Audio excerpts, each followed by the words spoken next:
There was a time when Chrysler set out to challenge the best luxury cars from America and Europe, and they called it Imperial. For decades, they were the Chrysler flagship, large, powerful, luxurious, and styling leaders, but at the end, they were just reduced to another K-car derivative. Welcome back to All Cars, y'all. If you're new here, I am John, and this is a far too brief history of Imperial. After a somewhat colorful work history, including running Buick and becoming one of the wealthiest men in America, Walter Chrysler founded his namesake company in 1925, the year after his first car, the Chrysler 6, was introduced. Chrysler had taken over the indebted Maxwell Company in 24, where development of the 6 had started. By 1928, Chrysler Corporation had introduced Plymouth as their value brand, created DeSoto, bought Dodge as mid-price brands, and had their Fargo lineup of trucks. But while Chrysler's quickly gained a reputation for advanced engineering for their time, the lineup didn't challenge the best in American luxury at a time such as Cadillac, Lincoln, Pierce Arrow, and Packard.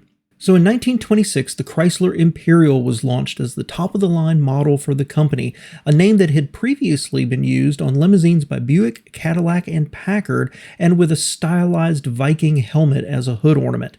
The first model, the Imperial 80, was so called because it was guaranteed the car could cruise at 80 miles per hour with its 289 cubic inch inline 6 making 92 horsepower.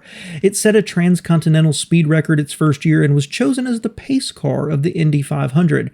It also offered multiple body styles such as a roadster, a coupe, sedan, phaeton, and 7-passenger limo with wheelbases from 120 to 133 inches. For 28, they offered the 80L on a 136-inch wheelbase and expanded body choices, including 6 from LeBaron, a name you might have heard of before.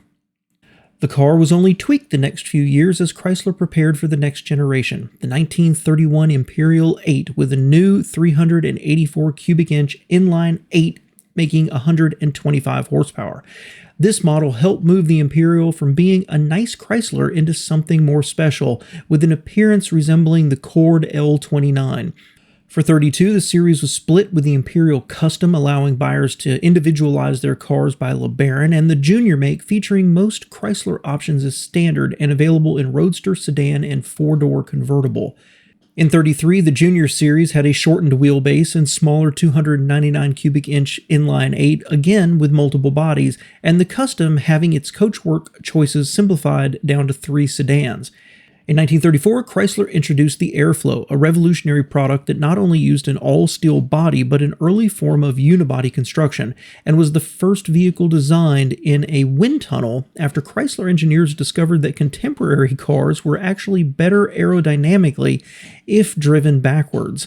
The avant-garde styling turned buyers off, and Chrysler continued to sell the refreshed, more conventional cars, now known as Airstream, which outsold the Airflow 2.5 to 1. In an attempt to boost Airflow sales, Chrysler even produced a short film to highlight the safety of the new body, rolling an Airflow off a cliff only for it to be able to drive away. For the Imperial, it was only offered on the Airflow model with a 323 cubic inch inline 8 in 2-door, 4-door sedan, and 4-door town sedan bodies, while the longer wheelbase version offered sedan and limousine choices, and the top-level CW series used an even longer 146.5 inch wheelbase and a 385 cubic inch straight 8. Sales were poor, with just a total of around 2,400 for 1934. With the lack of success for the Airflow, in 1937, Chrysler offered 3 Imperials. The C14 and C15 went back to a more conventional body-on-frame approach and similar styling to the Airstream lineup, while the top-level CW series was still an Airflow, although with a hastily redesigned nose to make it look more conventional. Overall sales rebounded strongly. For 1938, the CW was dropped and replaced with the new C19 series based on the all-new New York Special, later to be known as the New Yorker. Offering 6 body choices, it could also be ordered as a chassis for custom coachwork. 1939 was the final year of this generation, with the series numbers updated and notably one special custom convertible town car Imperial built for the King and Queen's Tour of Canada. For For 1940, the next Imperial Crown was released, sharing styling with all Chrysler models for the year, but offered in 4 body styles as 6 or 8 passenger sedan, limousine, and the Durham Parade Phaeton.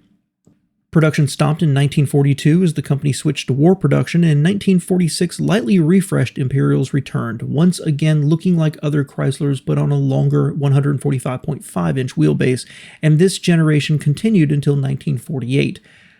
The next generation arrived for early 1949, once again essentially a New Yorker with a custom interior and revised grille and trim treatments, and sold as the Imperial and larger Imperial Crown. Of note, while the Crossley Hotshot often gets mentioned as the first production car with disc brakes, in actuality the Imperial got 4-wheel discs first, although as an expensive option. For 51, the Imperial was cosmetically revised and now received less chrome than the New Yorker, and 3 two-door body styles were added, including a convertible. A new 331 cubic inch firepower V8 making 180 horsepower was introduced, as well as another first in a production car, available power steering. The next 3 years had ongoing styling changes as well as tweaks to equipment levels, but notably they added an optional air conditioning system called AirTemp in 53 that was far more advanced than earlier attempts such as in 40 and 41 by Packard and Cadillac. In 1955, the Imperial division was rolled out as a separate marque to more directly compete against Lincoln and Cadillac, a move they began teasing in 1954 advertisements. Unfortunately, no standalone dealer network was established, so in the minds of many, they were still considered the Chrysler Imperial, an image competitors reinforced. The 55 model shared the platform with Chrysler's, but on a 4-inch longer wheelbase, with an egg crate grille like the Chrysler 300 and gun-sight tail lights mounted on the rear fenders, a feature that continued on and off until 1962. Offered in a 2-door coupe and a 4-door sedan, it was also available again as a limousine. The engine remained the 331 cubic inch firepower V8, but now made 250 horsepower. For 56, the car got discrete tail fins, the wheelbase stretched a further 3 inches, the V8 was enlarged to 354 cubic inch that upped the power to 280, and Chrysler's push-button PowerFlight 2-speed automatic. It was also notable that Chrysler and Philco jointly developed the first all-transistor car radio, the 914HR, and offered it as a $150 option, or about $1,800 in 2026 money.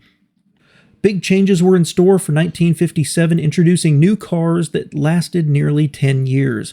The Imperial finally received its own platform, which was wider and, interestingly, allowed it to set a front shoulder room record that wasn't beaten until GM's 1971 full-size models.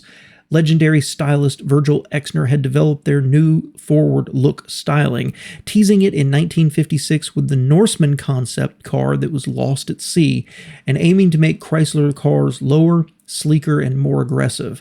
A wide grille, quad headlights, and larger tail fins surrounding a sloping rear deck shocked the industry and was an immediate hit, selling over 37,000 to be the best-selling Imperial ever.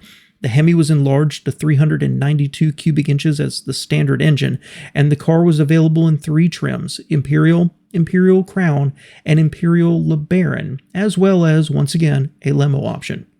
Styling and equipment changed yearly, including 1959's addition of the swivel seats easing entry and exit, and a new 413 cubic inch V8 that wasn't a Hemi, but was lighter and more powerful. For 1960, the styling featured a new front with curved bumpers and continued the trend of ever larger fins. Inside was a surprisingly modern dashboard with electroluminescent lighting and a squared-off steering wheel. The styling was controversial, and 1960 was the last year Imperial outsold Lincoln with just over 17,000 units. Exner was demoted and eventually left the company. Styling was revised for 61 with larger fins and unusual headlights not set into the fenders. Sales fell to just over 12,000. In 1961, Chrysler had hired Elwood Engel away from Ford, who had been the designer of the 1961 Lincoln Continental. The Imperial was redesigned for 64 and departed from the previous generation with a 3-box rectilinear approach, similar to the Lincoln. The base model disappeared with the Crown and LeBaron trims available in 4-door and 2-door hardtop and 2-door convertible in the Crown, including an optional vinyl roof. The interior lost its electroluminescent treatment and gained a round steering wheel, and the single 413 cubic inch V8 offered now made 340 horsepower. The car was well received, with sales jumping to over 23,000 units and becoming the second best sales year ever. Styling was tweaked in 65 and 66, the engine upsized to 440 cubic inches for 350 horsepower, but sales fell to just 13,000 units.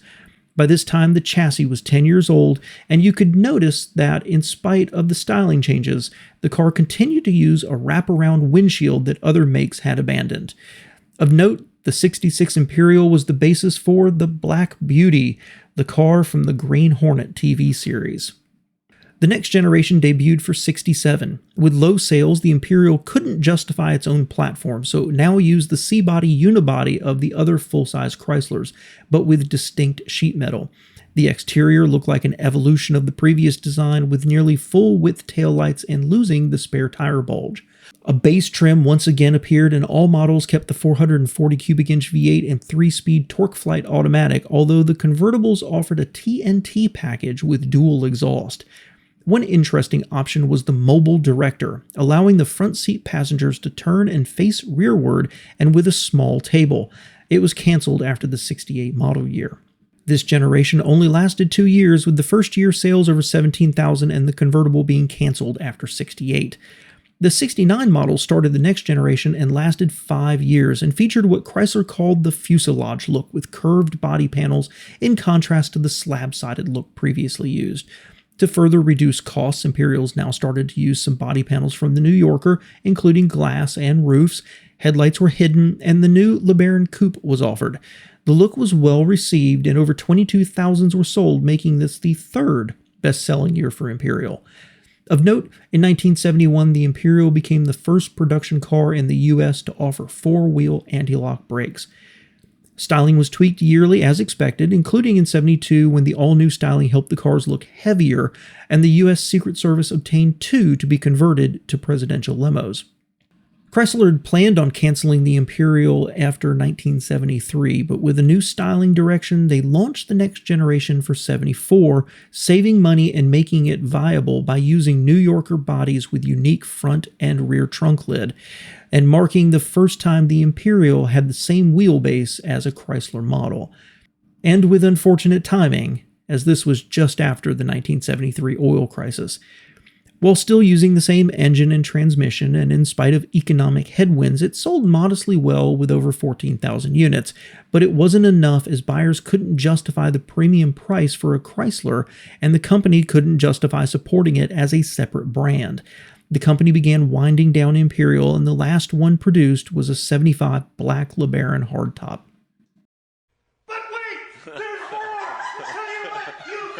Chrysler had hired Lee Iacocca to save the company, and one thing he had done while at Ford was to take the Thunderbird and rework it as the successful Lincoln Continental Mark III. For the 1981 model year, he attempted to repeat this feat with a new flagship in a 2-door Imperial based on the Chrysler Cordoba. Given a bustle-back trunk lid and hidden headlamps, its styling was meant to harken back to the Imperials of the 30s.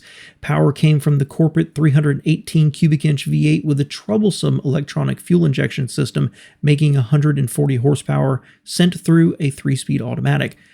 While not created as a separate mark, the Chrysler name did not appear on the car, and the hood ornament was now a crystal pentastar by Cartier.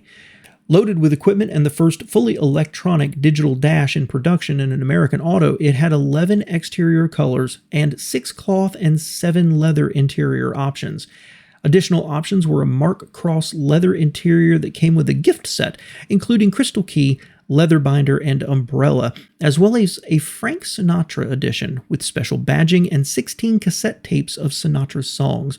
Sinatra believed artists should support American workers and business and appeared in commercials for the car as well.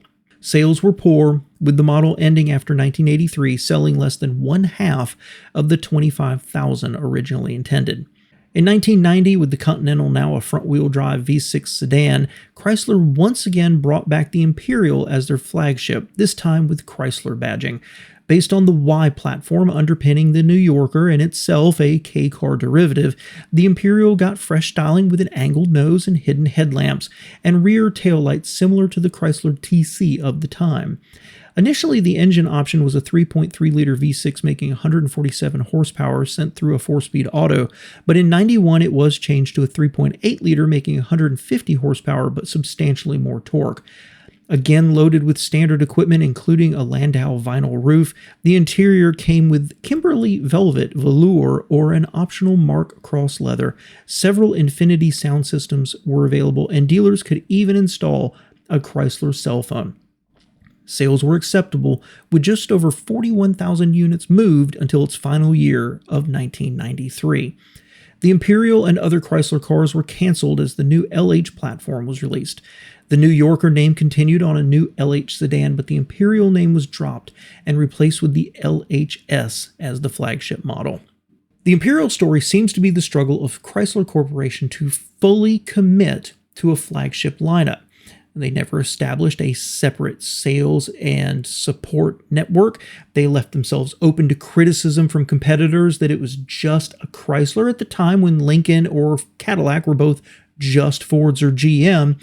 They also couldn't or wouldn't fund multiple cars within the lineup to more fully compete with Lincoln and Cadillac.